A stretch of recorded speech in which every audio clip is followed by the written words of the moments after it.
बिस्मिल्लाहिर्रहमानिर्रहीम, अस्सलाम वालेकुम। आप देख रहे हैं GNN। मैं हूं हमजा शफीक और मैं हूं हुदा शाह। सबसे पहले आपको बताएं कि सिक्योरिटी फोर्सेस का मस्तोंग में इंटेलिजेंस बेस्ड ऑपरेशन शदीद फायरिंग के तबादले में BLA के 3 दहशतगर्द जहन्नुम वासिल कर दिए गए। दहशतगर्द मुतादिद कार्रवाइयों में मुलविस हैं। दहशतगर्द डिप्टी कमिश्नर पंजगोर के कत्ल में भी मुलविस हैं।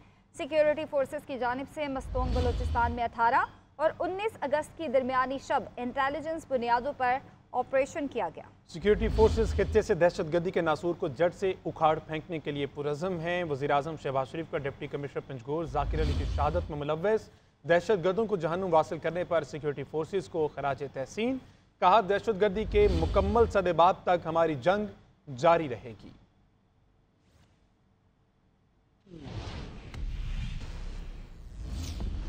वज़ीर आला पंजाब मरीम नवाज ने बिजली रिलीफ पैकेज को बेवकूफ़ी कहने पर वज़ीर आला सिंध मुराद अली शाह को खरी खरी सुना दी। कहा, किसी ने इस रिलीफ के लिए बेवकूफ़ी का लफ्ज़ इस्तेमाल किया है, वो बताएं। करप्शन का पैसा जेब में डालना बेवकूफ़ी नहीं, प्रोटोकॉल लेना, हेलीकॉप्टर और जहाज़ का इस्तेमाल करना, सरकार से घर और गाड़ियाँ लेना तो बेवकूफ़ी नहीं। अवाम को रिलीफ देना बेवकूफ़ी है। जो शख्स सूबे का वज़ीर आला हो उसके लिए तो ये दुनिया बहुत हसीन है, लेकिन कभी अवाम में जाकर देखें कि उनके मसाइल क्या हैं। मजीद कहा, ये सिर्फ 2 महीने का रिलीफ नहीं, हम शमसी तवानाई से रिलीफ का मुस्तकिल निज़ाम ला रहे हैं। अभी बिजली में भी हमने रिलीफ दिया है, अल्लाह का शुक्र है। वो 45 बिलियन मैंने उसमें दिया है और 2 माह का रिलीफ बिल्स में लोगों को मिल रहा है। मुझे खुशी है कि कम से कम ये 2 महीने जो हैं वो लोगों के सुकून से गुजरेंगे, या जितना थोड़ी बहुत उनको रिलीफ इससे मिलेगी वो हम प्रोवाइड कर सकेंगे। और मैं बहुत सुन रही हूँ TV पे कि जी ये शॉर्ट टर्म रिलीफ है। ये शॉर्ट टर्म रिलीफ नहीं है, ये 2 माह का रिलीफ है। उसके बाद हम बहुत बड़ा सोलर प्रोग्राम लेके आ रहे हैं जो हमेशा के लिए आपको ज़्यादा बिलों से निजात देगा। किसी ने ये लफ्ज़ इस्तेमाल किया कि ये बेवकूफ़ी है, तो मैं हंस पड़ी। मैंने कहा कि करप्शन का पैसा जेब में डालना, प्रोटोकॉल पे पैसे खर्च करना, जहाज़ों पे, हेलीकॉप्टर्स पे, गाड़ियों के कॉन्वॉयज़ पे, तनख्वाहों में, घरों पे, ये बेवकूफ़ी नहीं है। आवाम को रिलीफ देना बेवकूफ़ी। वज़ीर इत्तलात सिंध शर्जील इनाम मेमन की पंजाब हुकूमत के बिजली बिलों में आर्जी रिलीफ पर तनकीद। कहा, छोटे भाई की हुकूमत ने पूरे मुल्क के लिए रेट बढ़ाए तो बड़े भाई ने पंजाब में 2 महीने के लिए बिजली सस्ती कर दी। 2 महीने के बाद क्या होगा वो मंसूबा भी तो दें। मजीद कहा कि मुस्लिम लीग नून की हुकूमत बेनज़ीर भुट्टो के मंसूबे बंद ना करती तो आज तवानाई का बहरान ना होता। ये प्रोटोकॉल की मिसालें मैं भी दे सकता हूँ, ये जहाज़ों की मिसाल। मैं उस तरह की पॉलिटिक्स में उस तरफ नहीं जाना चाहता, क्योंकि लीडरों का विजन ये नहीं होता कि हम ये 1 महीने के लिए बस हमने वो दे दिया, रिलीफ दे दिया और अखबारों में इश्तिहार चला दिए कि हमने रिलीफ दे दिया और ढोल पीटना शुरू कर दिया। उसके बाद क्या होगा? 2 महीने के बाद क्या होगा? छोटे भाई ने बिजली के बिल के रेट बढ़ा दिए और बड़े भाई ने बोला कि जी हम जो है पंजाब में 2 महीने के लिए हम लोगों को बिल जो है वो कम कर रहे हैं। आप आज बोल रहे कि हम 45 अरब रुपए दे के जो हम 2 महीने के लिए बिजली सस्ती करें, देन व्हाट? आप उस मंसूबे को देखें जो कि शहीद मोहतरमा बेनज़ीर भुट्टो साहबा का विजन था। उन्होंने कहा कि मैं ये मंसूबा इसलिए बनाना चाहती हूं कि बिजली पाकिस्तान के लिए सस्ती हो। अनफॉर्चुनेटली क्या हुआ? हुकूमत आई PMLN की और PMLN ने थरकोल का वो प्रोजेक्ट बंद कर दिया और आप हमें ये ताने दे रहे हैं कि जी हम अपने पास से कर रहे हैं। और आपने आज भी मैंने वहां के चीफ मिनिस्टर साहबा की तकरीर सुनी, मुझे बहुत अफसोस हुआ। काउंटर तकरीर इससे शायद ज्यादा सख्त मैं भी कर सकता हूं। भाई, आप लोगों को यकीन क्यों नहीं रहा? सिंध में पिछले 16 साल से हुकूमत आप ही की है, मरीम नवाज की नहीं। वज़ीर इत्तलात पंजाब अज़मा बुखारी का शर्जील मेमन की प्रेस कॉन्फ्रेंस पर रद्द-ए-अमल।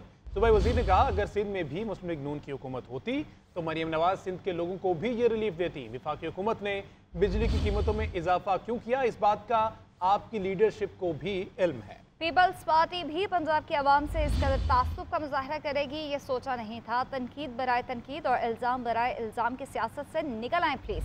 कहा, 7 महीने से तहरीक इंसाफ मरीम नवाज के हर अवाम दोस्त इकदाम पर तनकीद कर रही है। इन्होंने सवाल किया कि पीपल्स पार्टी तहरीक इंसाफ की B टीम का रोल कब से अदा करने लग गई।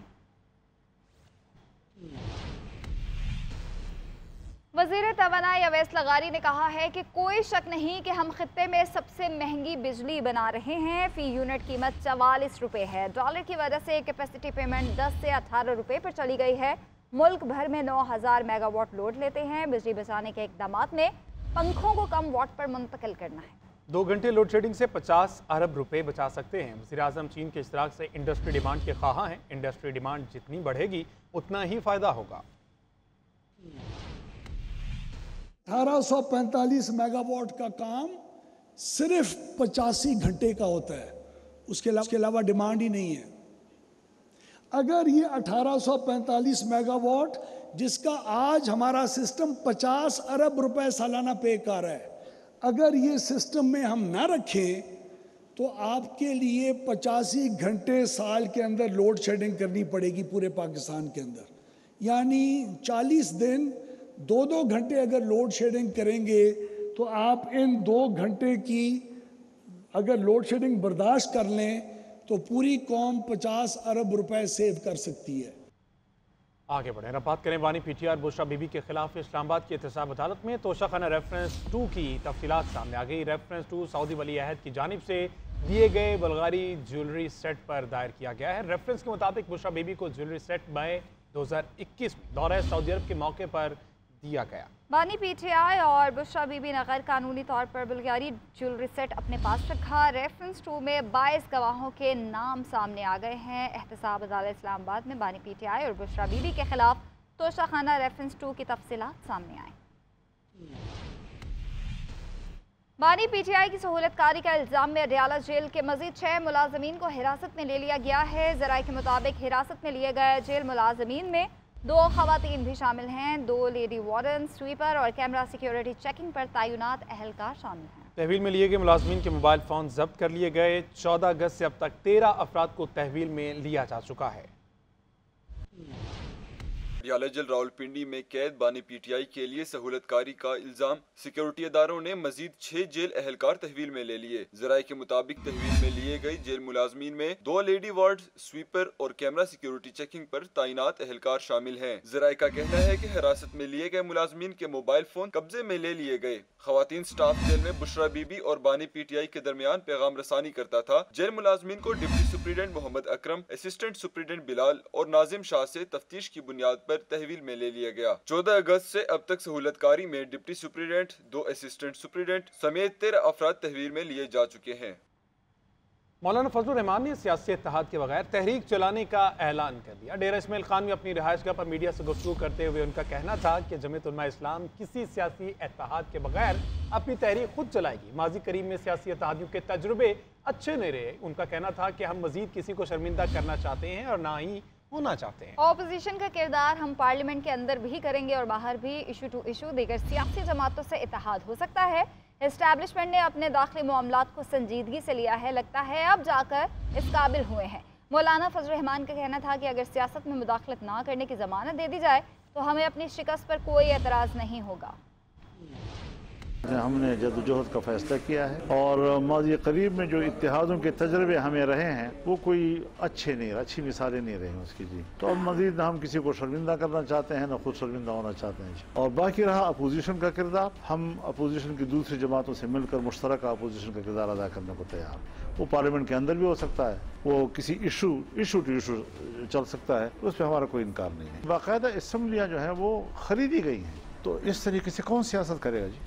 इसलिए मैं कहता हूं कि अब अवामी असम्बलियाँ आने वाले हालात में इसी की अहमियत होगी कि आपके पास स्टेट पावर क्या है। और अभी भी मैं सोचता हूं कि अगर ये लोग आने वाले मुस्तकबिल में ऐसी जमानतें फराहम कर लें कि वो मुदाखलत नहीं करेंगे और हम अपना वोट आज़ादी से इस्तेमाल करेगा, मुझे अपनी शिकस्त पर कोई इतराज़ नहीं होगा। मैंने तो कभी इनकार नहीं किया। शहबाज शरीफ साहब आते हैं, एक दफ़ा आए, दूसरी दफ़ा आए, तीसरी दफ़ा आए, मेरा नवाज शरीफ साहब आए, जो भी आता है मैं तो अपने घर में उनका इस्तेमाल करता हूँ, उनकी इज्जत देता हूँ। लेकिन उनके पास है क्या, उनके पल्ले क्या है। ब्रेक के बाद आपको बताएं, इस्लामाबाद हाईकोर्ट ने अजहर मशवानी के भाइयों के अगवा की CCTV फुटेज तलब कर ली है। जस्टिस मियां गुल हसन औरंगजेब ने रिमार्क्स दिए कि मिसिंग पर्सन जितने उस हुकूमत में हो रहे हैं उतने ही पिछली हुकूमत में भी हो रहे थे। हमसे पूछें, उनमें और इनमें कोई फर्क नहीं। अदालत ने PTI के लापता कारकुन फैजान से मुतालिक अटॉर्नी जनरल से जुमेरात तक रिपोर्ट तलब कर ली है। इस्लामाबाद हाईकोर्ट में अजहर मशवानी के भाइयों की बाजियाबी के लिए दायर दरख्वास्त पर समाअत हुई। बाबर अवान ने बताया कि अजहर मशवानी के भाई 72 दिन से गायब हैं। जस्टिस मियां गुल हसन औरंगजेब ने रिमार्क्स दिए कि सेक्रेटरी दाखिला, सेक्रेटरी दिफा, पुलिस और FIA कह रहे हैं मगवी उनके पास नहीं है। इनको अगर किसी आम आदमी ने या स्टेट से मुतल्लिका एहलकारों ने लापता किया हो, दोनों जराइम हैं। मिसिंग पर्सन जितने इस हुकूमत में हो रहे हैं इतने ही पिछली हुकूमत में हो रहे थे। हमसे पूछे तो उनमें और इनमें कोई फर्क नहीं है। सूरत हाल कल तब्दील हो सकती है लेकिन अदालत ने वैसे ही रहना है। मुझे उम्मीद है कि कि अटॉर्नी जनरल की कोशिश से ये लोग रिकवर होंगे। अदालत ने अजहर मैशवानी के भाइयों के अगवा की CCTV फुटेज तलब करते हुए समाअत जुमरात तक के लिए मुलतवी कर दी। इस्लामाबाद हाईकोर्ट में PTI के लापता कारकुन फैजान के केस की समाअत भी हुई। फैजान के वालिद अदालत में अब दीदा हो गए। कहा, मैं 75 साल का हूँ, बेड से उठ नहीं सकता, मैं सुबह शाम मर रहा हूँ। अदालत ने मामला अटॉर्नी जनरल के सामने रखने की हदायत कर दी। इस्लामाबाद हाईकोर्ट ने जुमरात को अटॉर्नी जनरल से रिपोर्ट तलब कर ली। आगे बढ़े बात करें, वफाकी वज़ीर मुसद्दिक मलिक कहते हैं नून में से शीन निकालने की बातें करने वालों को अपना शराजा बिखर गया है। आज शीन से शकील खान, हे से हमाद अजहर और ऐन से उमर अयूब निकल रहे हैं। पहले डिप्टी चेयरमैन जेल गया, अब चेयरमैन भी पकड़ा गया। इनका एजेंडा मुल्क को आबाद करने का नहीं, बर्बाद करने का है। लेकिन अब मुल्क महफूज हाथों में है। नौजवानों से मिलकर हौसला होता है कि वो पाकिस्तान की तरक्की और खुशहाली का विजन लिए हुए हैं। कि इन खवारिज का कुछ शिराजा बिखर सा रहा। यानी हमें ये कहते थे कि मीम से शीन निकल जाएगी, शीन से मीम निकल जाएगी, याद है ना। लेकिन ये आज जो शीन से शकील खान हैं, या ऐन से आतिफ खान हैं, या हे से हमाद अजहर हैं, या शीन से शिबली फराज हैं, या शीन से शंदाना गुलजार हैं, या शेर अफजल मरवत हैं, या जरताज गुल हैं, या अली मोहम्मद हैं, ये क्या है? ये क्या से क्या निकल रहा है? यानी हर्फ खत्म हो जाएंगे, एक हर्फ 5-5 दफा आपके सामने आएगा। पीटीआई के फैक्शंस, पीटीआई के पुर्जे आपके हाथ नहीं लगेंगे। तो करप्ट टोले का शिराजा बिखर इसलिए रहा है साहब कि दिखता कुछ ऐसा है कि डिप्टी चेयरमैन तो पहले ही जेल में था, अब असल चेयरमैन भी पकड़ा। डिप्टी वज़ीर आज़म इसहाक डार ने नाराज बलोचों को वार्निंग दे दी। कहते हैं माँ से नाराज नहीं हुआ जाता, नाराजी के नाम पर दहशतगर्दी की इजाज़त नहीं दे सकते। बलोच नौजवान दुश्मन के प्रोपेगेंडे से खुद को महफूज रखें। पाकिस्तान में भरपूर सलाहियत है कि वो माशी मसाइल से लड़ सके। हमने उससे भी मुश्किल हालात देख रखे हैं। मुल्क कभी डिफॉल्ट नहीं होगा।